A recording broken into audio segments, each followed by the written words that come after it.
Qui ne va pas vous faire de philosophie, je crois, qui va vous parler de la réalité.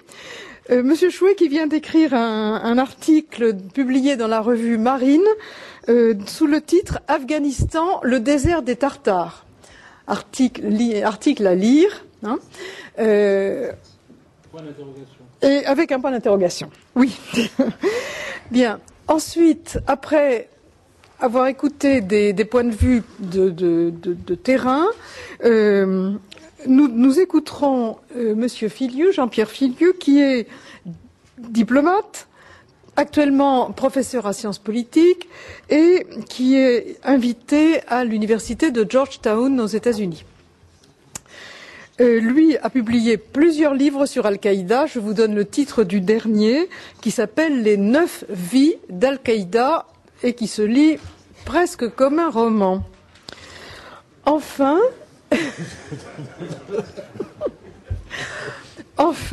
François Hesbourg, directeur de la Fondation de recherche stratégique. Conseiller, je crois que vous étiez directeur. Le directeur va être malheureux. Ah, alors, j'étais persuadé que vous étiez directeur. Vous l'étiez. Ah bon. Qui a publié il y a un an, après Al-Qaïda, alliez-vous trop vite, je ne sais pas. Donc, après Al-Qaïda, chez Stock, et auquel nous demanderons, après les explications fouillées de Jean-Pierre Filiu, de faire un peu une conclusion sur ce qu'on peut attendre du proche avenir. Alors, la parole est donc à Monsieur Alain Chouet. Bien.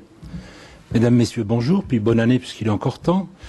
Alain Chouet, pour les quelques-uns d'entre vous qui ne sont pas encore familiers avec l'organisation interne des services spéciaux, notamment les services spéciaux français, le service de renseignement de sécurité est celui qui est chargé du recueil du renseignement et de la mise en œuvre des mesures actives à l'extérieur du territoire national en matière de contre-criminalité, de contre-espionnage, de contre-prolifération et de contre-terrorisme. Alors tout ça, c'est des activités tout à fait ludiques qui se déroulent à l'étranger, donc évidemment dans l'illégalité la plus absolue et dans le plus grand secret, et ça donne du monde une vision un peu spécialisée. Alors j'ai donc pas l'intention ni la prétention de vous dire mal ce que Jean-Pierre Filiu et François Hesbourg vous diront très bien tout à l'heure, et j'essaierai de me borner à une approche service de renseignement du phénomène. Et là, j'avoue que, compte tenu du thème retenu pour cette table ronde, j'ai hésité à participer à un exercice qui m'est apparu de prime abord un peu comme une espèce de séance de nécromancie, parce que les questions que vous avez qualifiées de byzantines tout à l'heure, Madame Benguiga, me paraissent moins byzantines au premier abord qu'il y paraît. Et comme bon nombre de mes collègues professionnels à travers le monde, j'estime sur la base d'informations sérieuses, d'informations recoupées, que la Qaïda est morte sur le plan opérationnel dans les trous Arad Tora Bora en 2002. Les services pakistanais ensuite se sont contentés de 2003 à 2008 à nous en revendre les restes par appartement contre quelques générosités et quelques indulgences diverses. Sur les quelques 400 membres actifs de l'organisation qui existait en 2001 et dont on trouvera une assez bonne description dans l'excellent bouquin de Mark Sageman, Understanding Terror Networks, il y a moins d'une cinquantaine, essentiellement des seconds couteaux, à l'exception de Ben Laden lui-même et de Ayman Zawahiri, mais qui n'ont aucune aptitude sur le plan opérationnel. Donc moins d'une cinquantaine ont pu s'échapper, disparaître dans des zones reculées, dans des conditions de vie précaires et avec des moyens de communication rustiques ou incertains. C'est pas avec un tel dispositif qu'on peut animer à l'échelle planétaire un réseau coordonné de violence politique. D'ailleurs, il apparaît clairement qu'aucun des terroristes post-11/9 qui ont agi à Londres, Madrid, Casablanca, Djerba, Sharm el-Sheikh, Bali, Bombay, etc., ou ailleurs, n'a eu de contact avec l'organisation. Et quant aux revendications plus ou moins décalées qui sont formulées de temps en temps par Ben Laden ou Ayman Zawahiri, à supposer d'ailleurs qu'on puisse réellement les authentifier, elles n'impliquent aucune liaison opérationnelle, organisationnelle, fonctionnelle entre ces terroristes et les vestiges de l'organisation. Bien. Toutefois, je suis bien obligé, comme tout le monde, de constater qu'à force de l'invoquer à tout propos, et souvent hors de propos, dès qu'un acte de violence est commis par un musulman, ou quand un musulman se trouve au mauvais endroit et au mauvais moment, comme dans l'histoire de l'usine AZF à Toulouse, ou même quand il n'y a pas de musulmans du tout, comme les attaques à l'anthrax aux États-Unis, À force de l'invoquer en permanence, un certain nombre de médias réducteurs et quelques soi-disant experts de part et d'autre de l'Atlantique ont fini non pas par la ressusciter, mais par la transformer en une espèce d'Amédée d'Eugène Ionesco, ce mort dont le cadavre ne cesse de grandir et d'occulter la réalité et dont on ne sait pas comment s'en débarrasser. Alors l'obstination incantatoire des Occidentaux à invoquer l'organisation mythique qu'on a qualifiée d'hyperterroriste, non pas parce qu'elle a fait, mais parce qu'elle s'est attaquée à l'hyperpuissance, cette obstination incantatoire a eu très rapidement deux effets tout à fait pervers. Premier effet, tout contestataire violent dans le monde musulman, qu'il soit politique ou de droit commun, quelles que soient ses motivations, a vite compris qu'il devait se réclamer de l'Al-Qaïda s'il voulait être pris au sérieux, s'il voulait entourer son action d'une légitimité reconnue par les autres, et s'il voulait donner à son action un retentissement international. Parallèlement à ça, tous les régimes du monde musulman, et ils ne sont pas tous vertueux, nous le savons, ont bien compris qu'ils avaient tout intérêt à faire passer leurs opposants et leurs contestataires, quels qu'ils soient, pour des membres de l'organisation de Ben Laden, s'ils voulaient pouvoir les réprimer tranquillement, et même, si possible, avec l'assistance des Occidentaux. D'où une prolifération de Qaïda plus ou moins désignés ou autoproclamés au Pakistan, en Irak, au Yémen, en Somalie, au Maghreb, ailleurs, le Qaïda dans la péninsule arabique, QPA, etc. Bien. Le principal résultat de cette dialectique imbécile, ça a évidemment été de renforcer effectivement le mythe d'une Qaïda omniprésente, tapis derrière chaque musulman, prêt à l'instrumentaliser pour frapper l'Occident, en général, les États-Unis bien sûr en particulier, au nom d'on ne sait pas trop quelle perversité. Et cette vision-là, elle procède de plusieurs erreurs d'appréciation et de perspective, et elle génère, surtout, des ripostes totalement inadaptées. Parce que si la Qaïda n'existe pas, la violence politique islamique existe, elle, bel et bien. Et l'Occident n'en est qu'une victime indirecte et collatérale. Les idéologues de la violence islamique ne sont pas des fous de Dieu. Ce sont des gens qui ont des objectifs précis. Et leur objectif, ce n'est pas d'islamiser le monde, c'est de prendre le pouvoir et les richesses qui y sont liées dans le monde musulman sans que l'Occident intervienne. Un peu suivant la même démarche qu'avait suivi à son époque le frère Hassan Tourabi au Soudan. Alors même si l'amour-propre des Occidentaux doit en souffrir, il faut répéter sans cesse que les principales, les plus nombreuses et les premières victimes de la violence islamique sont les musulmans. L'épicentre de cette violence islamiste, elle est ni en Afghanistan, ni en Irak. Il est en Arabie Saoudite. C'est d'ailleurs ce pays que visait d'abord le manifeste contre les Juifs et les croisés, qui a été un peu le texte, à la fin des années 90, le texte fondateur de l'organisation de Ben Laden. Et ce manifeste visait la famille royale saoudienne bien avant les Juifs et les croisés. Et c'est aussi ce pays qui, comme le note à juste titre notre ami Antoine Sfer, est le seul au monde à porter un nom de famille. Toute proportion gardée, l'Arabie saoudite, à mes yeux, se trouve dans une situation un peu comparable à celle de la France du premier semestre 1789. Il y a une famille qui s'est installée au pouvoir en 1926 en établissant sa légitimité sur une base religieuse et en usurpant la garde des lieux saints de l'islam à ses titulaires historiques qui étaient la famille des Hachémites. Cette famille, les Saouds, composée aujourd'hui d'à peu près 3000 princes, exerce sans partage la totalité du pouvoir et accapare la totalité d'une rente astronomique provenant de l'exploitation du plus riche sous-sol du monde en hydrocarbures.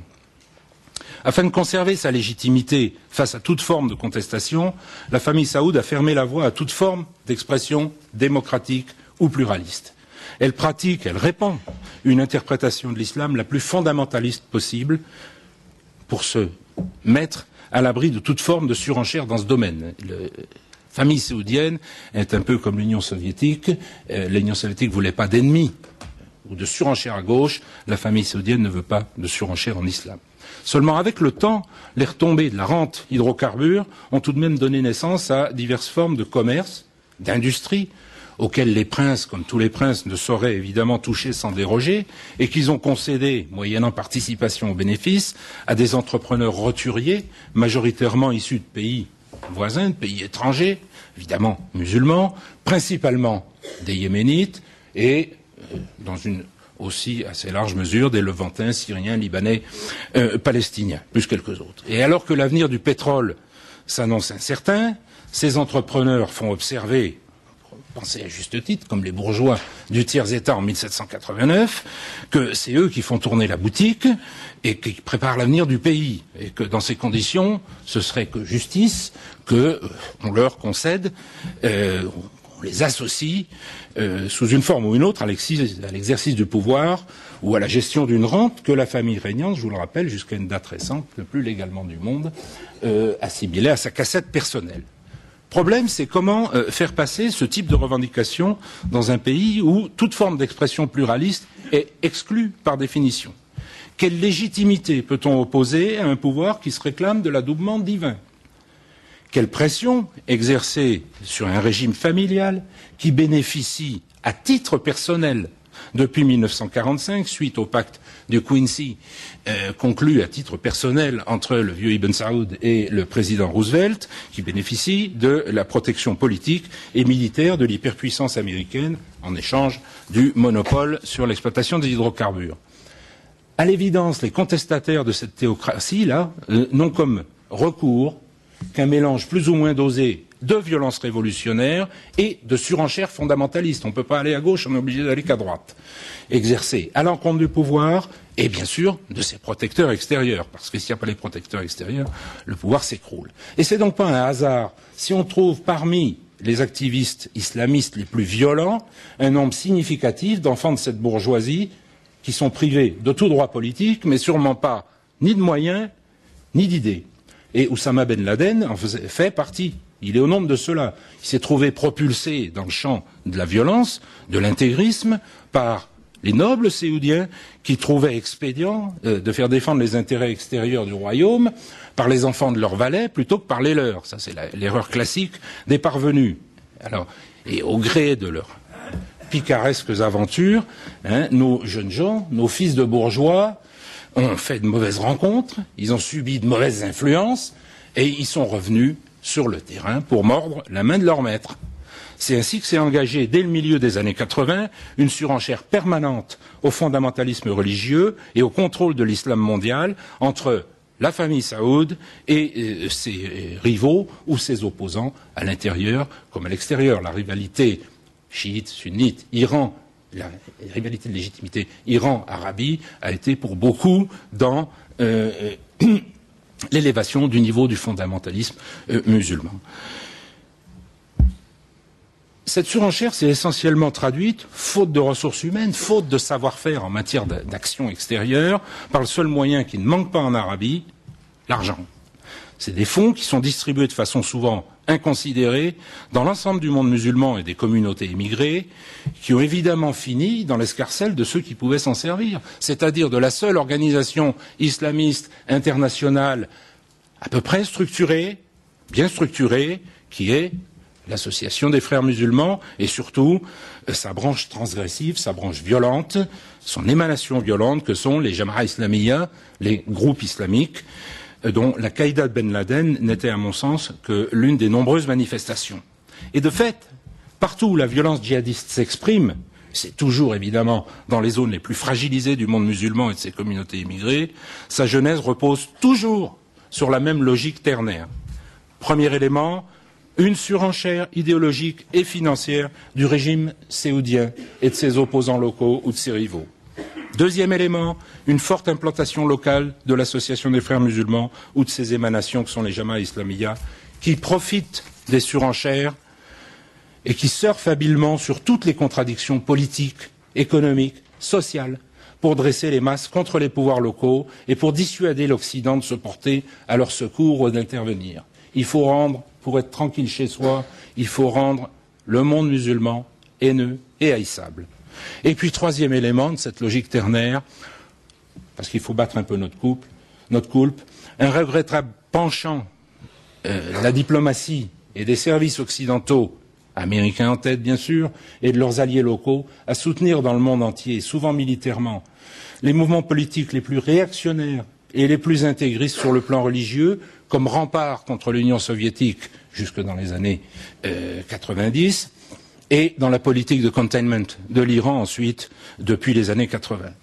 Et ce même cocktail de trois éléments produit, pour des raisons très différentes qui sont liées à des contentieux locaux non résolus ou à des interventions extérieures mal maîtrisées produit les mêmes effets, effectivement, en Afghanistan, au Pakistan, en Indonésie, en Irak, au Yémen, en Somalie, au Maghreb, dans les pays de la zone sahélienne et jusque dans les zones de non-droit des communautés musulmanes immigrées en Occident. Je ne vais pas entrer, pour des raisons de temps, dans le détail de ces différentes situations de violence politique, mais il faut bien constater que si elles se développent toutes suivant à peu près le même cheminement, elles correspondent à des problématiques locales totalement hétéroclites et mettent en jeu des acteurs qui ne communiquent que très peu entre eux.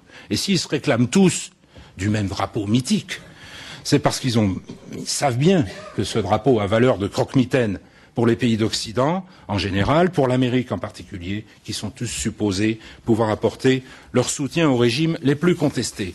Alors, Benguiga, bien sûr, on pourra toujours m'objecter que, puisque la violence djihadiste existe bien et qu'elle se développe à peu près partout, suivant les mêmes schémas, peu importe qu'on l'appelle ou non Al-Qaïda, qui ne serait alors que l'appellation générique d'une certaine forme de violence intégriste mondialisée. Un certain nombre de journalistes devenus plus prudents maintenant, au lieu de nous parler d'Al-Qaïda, nous parlent de la nébuleuse Al-Qaïda. Alors, la nébuleuse, c'est nébuleux, et le problème, effectivement, c'est qu'une telle confusion sémantique est à l'origine de toutes les mauvaises réponses et exclut de facto toute solution adaptée au problème. Parce qu'il existe, en effet, deux façons de passer à la violence terroriste politique. Ou bien on constitue un groupe politico-militaire organisé, hiérarchisé, avec un chef, une mission, des moyens, une tactique coordonnée, un agenda précis, des objectifs définis. Ça revient à constituer une armée avec des professionnels de la violence et à s'engager dans un processus d'affrontement de type militaire. C'est, ou ça a été, le cas de la plupart des mouvements terroristes révolutionnaires ou indépendantistes en Europe, en Amérique du Sud, au Proche-Orient jusqu'à la fin du XXe siècle. Ou bien, on a recours à la technique dite du lone wolf, du loup solitaire, qui consiste, en gardant un pied dans la légalité et en posant un autre dans la transgression, à jouer idéologiquement sur une population sensible pour inciter les éléments les plus fragiles, les plus motivés, à passer à l'acte de façon individuelle ou groupusculaire, en frappant où ils peuvent, quand ils peuvent, comme ils peuvent, peu importe, pourvu que l'acte porte la signature de la mouvance et s'inscrive dans sa stratégie générale. La technique du lone wolf, elle est pas nouvelle, hein, elle est ancienne. On l'appelle lone wolf parce que elle est bien connue aux États-Unis. Elle a été théorisée par M. William Pierce dans ses Turner Diaries qui sont restés au top 10 des ventes aux États-Unis pendant pratiquement toute la décennie 90 et qui inspire la plupart des militants violents de la suprématie blanche et des ultrafondamentalistes chrétiens. C'est cette technique qui a prévalu dans les attentats d'Atlanta, d'Oklahoma City et dans nombre d'actions individuelles dont le total approche et même dépasse celui des morts du 11 septembre. C'est cette même technique qui est mise en œuvre par un certain nombre de groupes dans le tiers-monde, comme les loups gris en Turquie ou comme les frères musulmans dans le monde arabe et musulman. Alors, si certaines formes de violence locale dans le monde arabe empruntent au premier modèle, c'est à l'évidence, suivant le second modèle, que fonctionne la violence djihadiste exercée en direction de l'Occident et en direction d'un certain nombre de régimes arabes. Et tous les services de sécurité et de renseignement savent pertinemment qu'on ne s'oppose pas à la technique du lone wolf par des moyens militaires, des divisions blindées, ou par une inflation de mesures sécuritaires indifférenciées. On s'oppose à la technique du lone wolf par des mesures sécuritaires ciblées, appuyées sur des initiatives politiques, sociales, économiques, éducatives et culturelles qui visent à assécher le vivier des volontaires potentiels en les coupant de leurs sponsors idéologiques et financiers. Non seulement, et là je vous renvoie à différents rapports du Trésor américain, rien de sérieux n'a été entrepris pour tenter d'enrayer le substrat financier, et encore moins le substrat idéologique de la violence djihadiste, mais en désignant la Qaïda comme l'ennemi permanent contre lequel il faut mener une croisade par des voies militaires et sécuritaires totalement inadaptées à sa forme réelle, on a pris une mitrailleuse pour tuer un moustique. Alors évidemment, on a raté le moustique, mais les dégâts collatéraux sont patents, comme on peut le constater au quotidien, en Irak, en Afghanistan, en Somalie, au Yémen. Et le premier effet de cette croisade ratée, ça a été d'alimenter, au contraire, le vivier des volontaires de légitimer cette forme de violence, d'en faire le seul référentiel d'action, d'affirmation possible dans un monde musulman dont l'imaginaire collectif est traumatisé maintenant par une loi universelle des suspects qui pèse sur elle, par des interventions et des occupations militaires massives, interminables et aveugles. Depuis 9 ans, l'Occident frappe sans grand discernement en Irak, en Afghanistan, dans les zones tribales du Pakistan, en Somalie,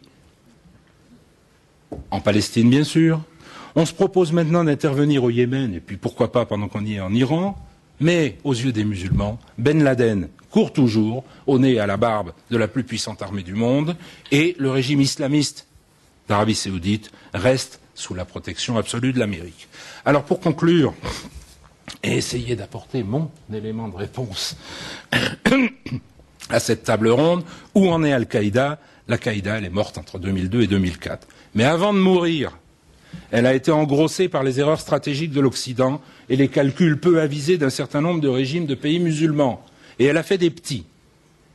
Alors le problème pour nous, c'est maintenant de savoir si nous referons avec ces rejetons malvenus les mêmes erreurs en alimentant un cycle indéfini de violence, ou si, pour garder la référence à UNESCO, nous saurons, avec nos partenaires arabes et musulmans, enrayer la prolifération des rhinocéros. Merci.